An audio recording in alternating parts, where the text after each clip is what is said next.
L'urologie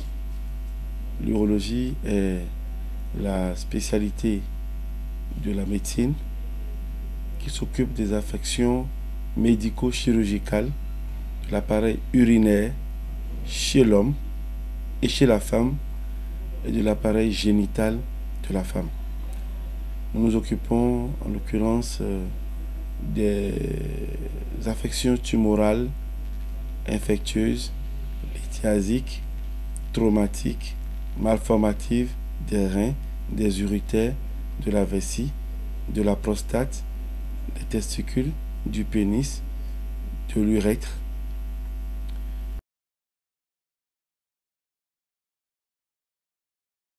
La pathologie la plus fréquente dans notre service ici est l'hypertrophie bénigne de la prostate. C'est l'adénome de la prostate. C'est la tumeur bénigne de la prostate. Associé à cela, on a le cancer de la prostate. Et après cette tumeur, on a les infections urinaires. Par exemple, lorsque nous parlons d'infection urinaire, il y a ce qu'on appelle la pyélonéphrite, l'infection du rein, qui est aussi fréquente.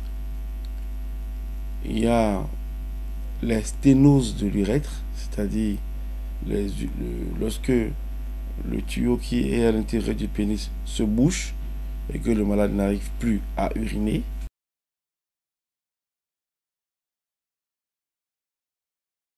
À partir de 45 ans, tout homme est candidat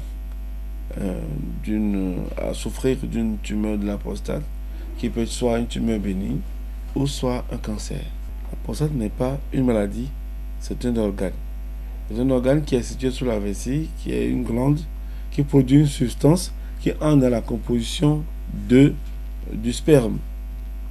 Voilà. Donc, effectivement, il y a une étude américaine qui a montré récemment que celui qui a 21 éjaculations par mois diminue ses risques de faire un cancer de la prostate. Voilà, donc quand on divise les 21 éjaculations par 4 semaines, ça fait environ 5,25.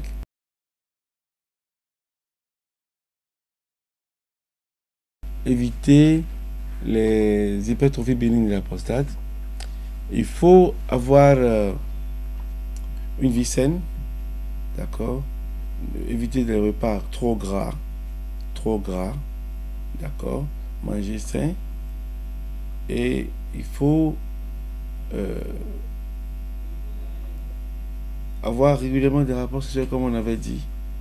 Avoir une vie sexuelle normale. Cela vous permet de vider régulièrement votre prostate. Et il faut savoir que il n'y a pas ce que vous faites pour l'éviter vraiment. Ce que vous devez faire en réalité pour éviter d'être surpris par une complication, c'est qu'à partir de 45 ans, vous devez voir un urologue et chaque année, allez voir votre urologue pour qu'il vous fasse des bilans.